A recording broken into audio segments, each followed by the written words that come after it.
Salut à tous, j'espère que vous portez bien. C'est bien Chamba Turin Clans. Je suis graphiste illustrateur depuis 3 ans déjà. Je dirais bientôt 3 ans. Et je suis de retour sur ma chaîne pour vous procurer du contenu en ce qui concerne le graphisme et la psychologie créative. Le générique arrive pour vous.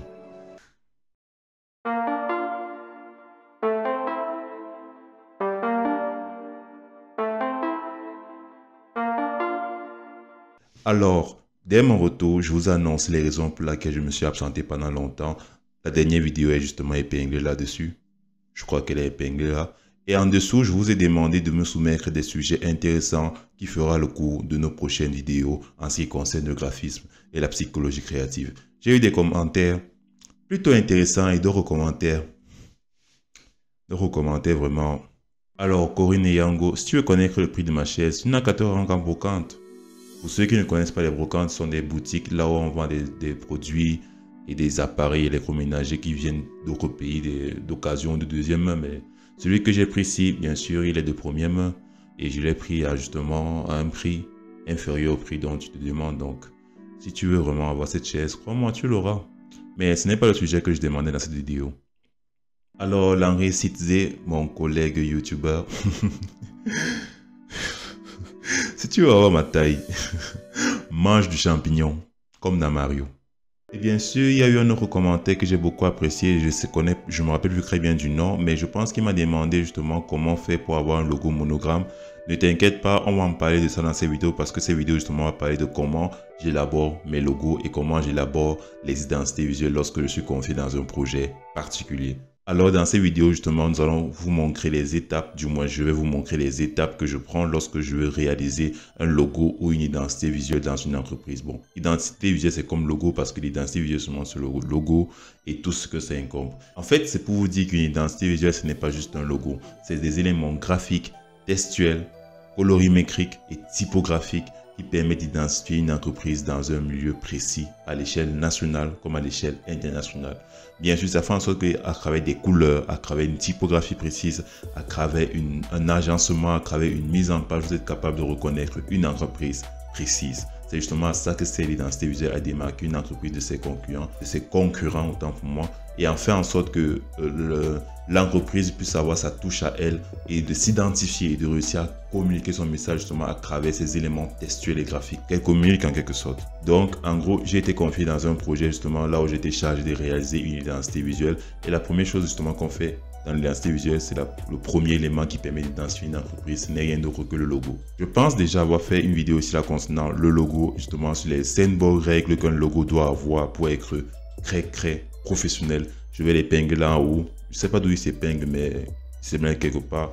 Justement, si vous n'avez pas vu cette vidéo, je vous invite à aller le voir pour pouvoir comprendre justement dans quel sens je vais aller dans ce projet qu'on m'a confié. Alors, le projet s'appelle Boom Agency. En fait, Boom Agency, c'est une agence de communication qui vient de naître, qui est en train de prendre son essor et qui veut justement s'établir sur le marché camerounais. Ils m'ont contacté parce qu'ils voudraient avoir une identité visuelle très précise. Ils voudraient bien sûr avoir une identité qui puisse ressortir leurs émotions propres à eux, qui puisse ressortir leur culture, qui puisse ressortir justement leur particularité. Alors la première chose que j'ai eu à faire lorsque j'ai été contacté par des clients justement, c'est de pouvoir étudier le projet, c'est-à-dire étudier le marché. Ce que je fais en premier souvent, c'est que je demande aux clients de m'envoyer des documents ou bien de m'envoyer un document ou bien je répète document mais je m'en fous. En fait, ce que je demande aux clients, c'est de m'envoyer un document qui permet de recenser en quelque sorte les émotions que le client veut avoir. En fait, qui me parle de son entreprise, qui me parle de son projet, qui me décrive toutes les émotions qu'il veut émouvoir.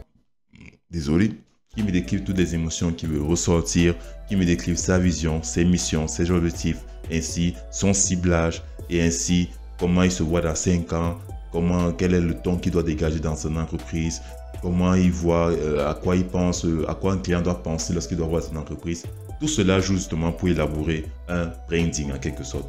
Alors le branding, c'est tout ce qui entoure une marque ou une entreprise. Alors ça se limite pas justement à l'identité visuelle, ça se limite à beaucoup d'autres choses bien qui peut aller à l'infini. Ça peut être une identité visuelle, ça peut être une identité auditive. Bien sûr, les génériques, les sons, ça fait partie des identités. Vous connaissez? Apple, vous voyez que c'est pas une identité visuelle, mais ça vous permet de connaître justement que c'est Apple, c'est l'iPhone. c'est une identité auditive, une identité visuelle, une identité auditive. Ça peut aussi être une identité de goût, bien sûr pour les restaurants qui ont un goût, qui font penser à eux. Ça peut être une identité de toucher. Ça fait, en fait, quand on dit identité, c'est ce qui se réfère à des 5 sens humains. Bon, on s'éloigne un peu du sujet, revenons sur le projet. Comme je disais, en premier, je prends le document qui permet au client de recenser toutes les émotions et de me parler de son projet de manière concrète et synthétique. Justement, à travers son projet, je relève les mots-clés. C'est-à-dire quoi? Alors, les mots-clés sont les mots qui sont très importants pour pouvoir élaborer une identité visuelle. Ce sont les mots qui recensent les émotions, qui recensent les mots essentiels. Par exemple, bon manger ainsi, les mots-clés justement qui parlent de l'identité visuelle, il y a héritage, confort, professionnalisme. Ça fait longtemps que j'ai fait ça, alors que ça fait même pas 2 semaines.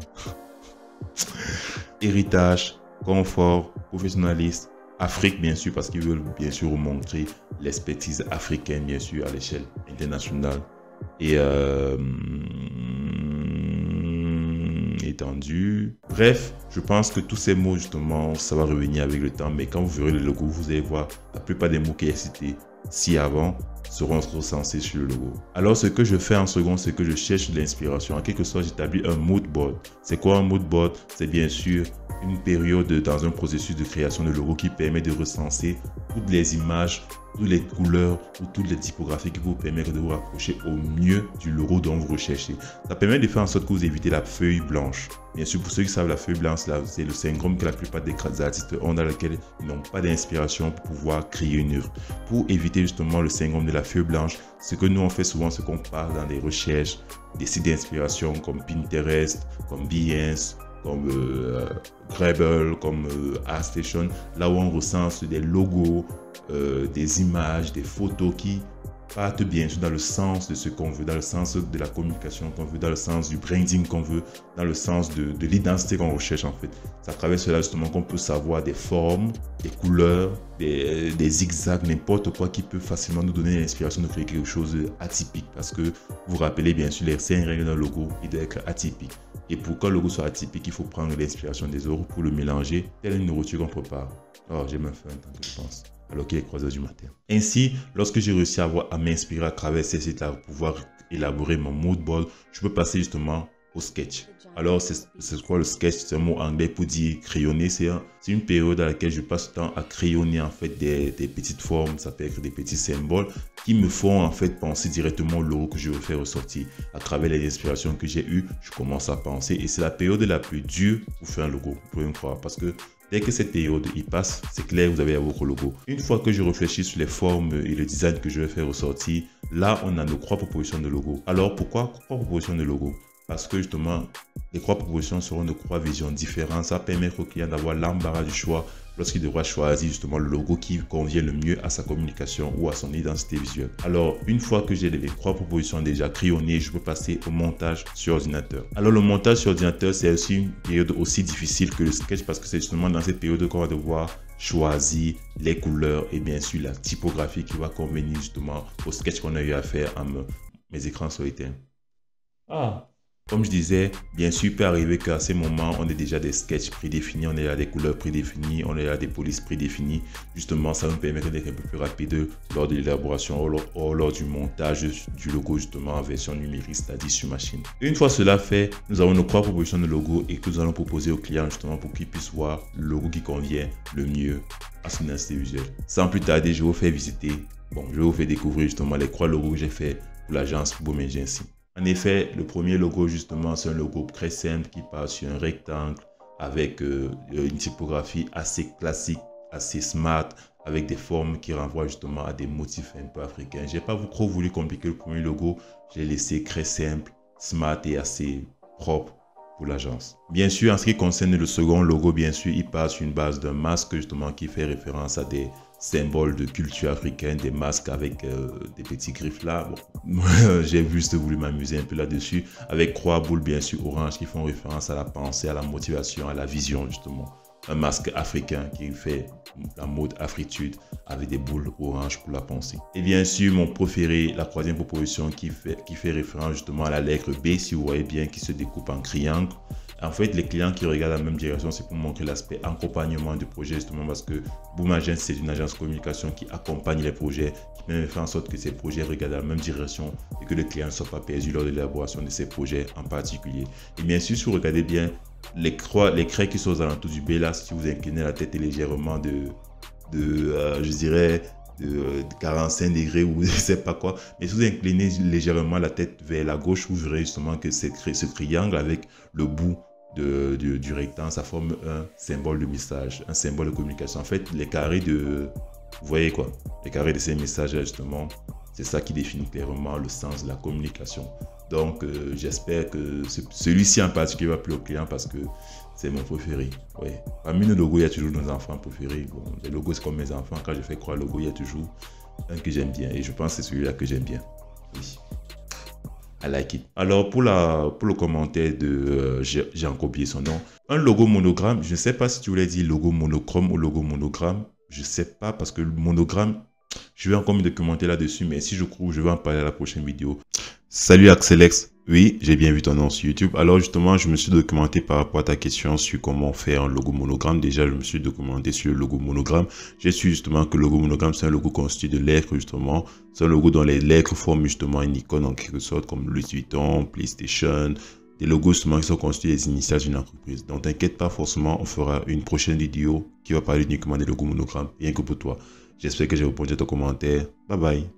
Mais je pense que le logo monochrome, justement, c'est un logo qui se fait uniquement sur un fond blanc ou un fond noir. Bon, le logo est totalement blanc ou noir. Parce que quand on dit monochrome, c'est pour dire une couleur, pour dire une seule couleur. Alors, un logo monochrome, pour t'aider, justement, c'est un logo blanc ou noir qui est adaptable sur plusieurs fonds. La plupart du temps, on appelle ça des déclinaisons de logo parce qu'un logo a ses couleurs et justement, pour ne pas avoir mal aux yeux, parce que on peut mettre le vert sur le vert, le jaune sur le noir ou tout comme ça. On pouvait faire en sorte que le logo soit blanc ou noir pour pouvoir être uniforme à la plupart des fonds sur lesquels il sera transmis lorsqu'on va faire l'élaboration de la charte graphique justement. Et la charte graphique, c'est quelque chose qu'on va parler au fil du temps parce que justement avec ce projet, lorsque le client va choisir, on va passer à la charte graphique et là bien sûr, je vous inviterai à découvrir comment je l'élabore. Alors c'était tout pour ces vidéos, j'espère que vous avez beaucoup appris. N'hésitez pas à vous abonner, à lâcher un commentaire si le concept du graphisme et la psychologie créative vous plaît. N'hésitez pas à vous abonner. On se dit à la prochaine bien sûr. On verra ce que le client a choisi.